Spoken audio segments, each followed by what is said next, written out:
Sri Krishna Parabrahmane Namaha.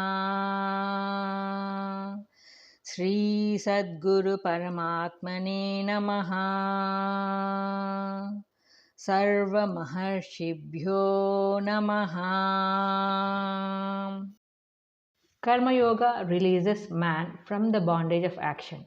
31st sloka. Ye me matamidam nityamanutishthanti manavaha shraddhavanto nasuyanto muchyante tepi karmabhihi. Substance. Those men who with faith and free from ill will practice this my teaching are also freed from the bondage of action. Commentary. It is said that men cut the bonds of action by detached and selfless action. From this, we understand that work performed in the true spirit frees man from the bondage of karma. The Karma Yogi, like the Gnana Yogi, attains emancipation by following the law of Nishkama Karma. The goal of the two paths of yoga are the same, though the methods are different. Always means the principle of selfless action should be applied to every work that man does, and always. Man is acting every moment of his life. So the teaching of the Lord should be remembered and practiced at any moment of life. There is no time set apart for the practice, as the no voices set apart a time for prayer and meditation. The Karma Yoga thus comes into one's life as a natural law which yields the highest fruit. Two important virtues are to be cultivated during the period of sadhana. Firstly, faith, and secondly, freedom from ill will. Faith in the teaching of the Lord is the first step. The degree of faith in God determines the measure of achievement. The deeper the faith, the greater is the benefit. And next, ill will is like the canker worm. It eats up man's strength and power. In the field of spirituality, it is a hostile force. All the other virtues which the aspirant may acquire after long struggle would be set at naught by ill will, envy, and spite.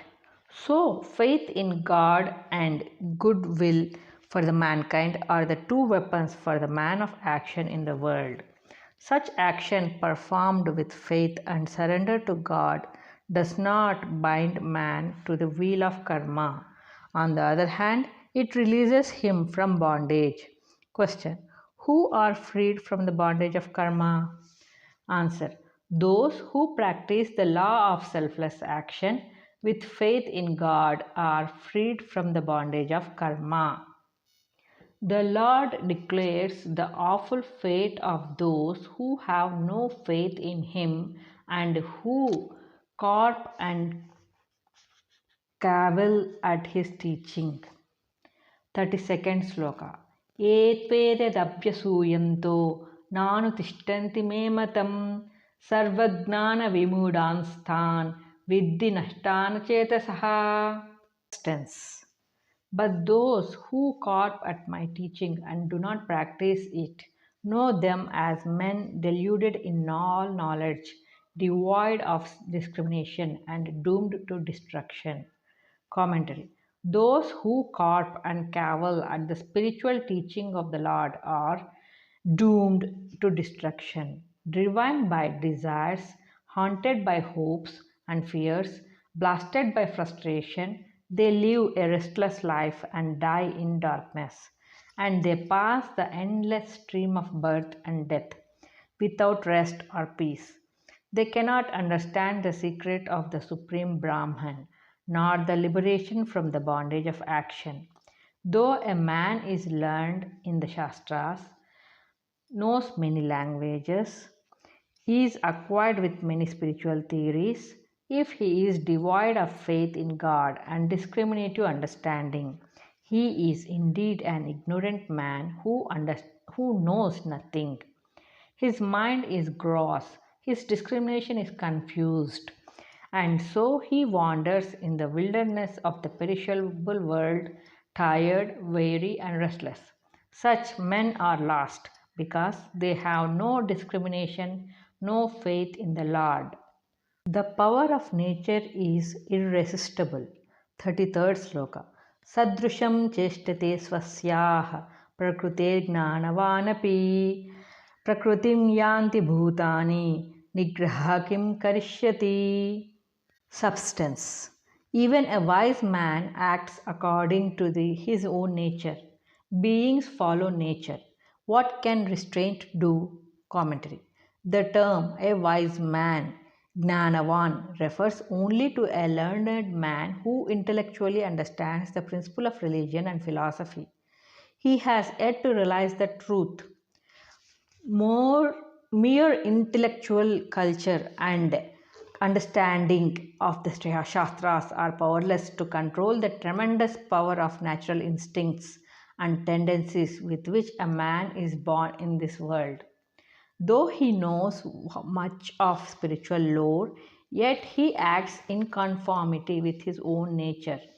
The impulses and thought patterns formed through the series of births. If such is the case with the learned man, what to speak of the ignorant? Here, the Lord's purpose is to emphasize the power of the tendencies, samskaras, which constitute the nature of all beings, and definitely not to discourage the practice of self restraint. The verse that immediately follows insists on self restraint as the only means to liberation. Let no man imagine that he can have an easy walk over nature. No, it is necessary for the seeker to understand fully the mysterious power of nature and the tremendous will that is needed to change and transcend it. But it is clear that spiritual realization is not possible unless all the blind prejudices and evil tendencies of the past are gradually eradicated. Surrender to the Lord and selfless devotion to duty are the means to liberate oneself from the tyranny of nature, by which man has been enslaved from time immemorial. The need is stressed to resist attachment and aversion in regard to the objective world. 34th sloka. Indriyasyendriyasyarthe ragadvesho vyavastitau tayorna vasamagachetau hasya paripantinau. Substance. In each of the senses abide attraction and repulsion for the objects of the senses. One should not come under their sway, for they are man's enemies. Commentary. Here is the Lord's command about restraining the senses and conquering nature.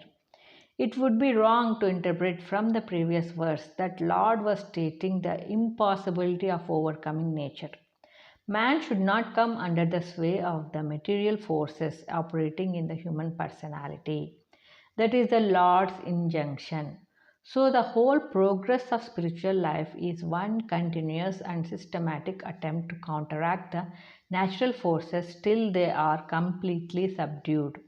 All the different paths, methods, practices, and disciplines have only one end in view, and that is the conquest of nature in all its subtle forms and manifestations. Each of the five senses has a double current running in opposite directions. When the object is pleasing, it is delighted. When the object is disagreeable, it is pained. Attachment and repulsion are formed. So, when the senses come into contact with the multifarious objects of the world, it is sometimes attached to them and sometimes repulsed from them. The same object may be pleasing and sometimes, and under changed conditions may cause pain. These reactions of the senses are termed raga and dvesha. These are inherent in the sense world. The entire spiritual discipline is to attain to a state of non-reaction or equal reaction to all the objects of the world under all conditions, whether they are agreeable or disagreeable. One who has acquired such equanimity is a yogi, sthita prajna.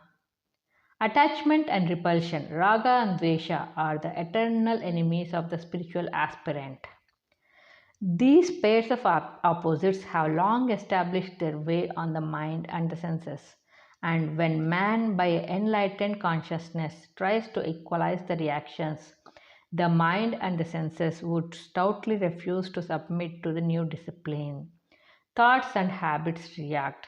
The aspirant has to remain firm and unyielding, and only then would he be able to stamp his will and attain mastery over the opposing forces.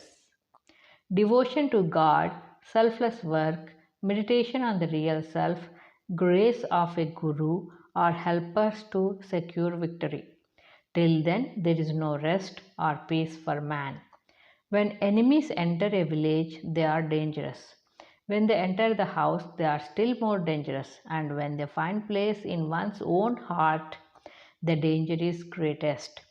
Raga and Dvesha are internal enemies. Do not fall under their sway, is the Lord's command. The internal reactions of each individual are determined by the accumulated force of several births. They are deep rooted and well established in the heart of man. The aspirant brings in his discrimination as a resisting power.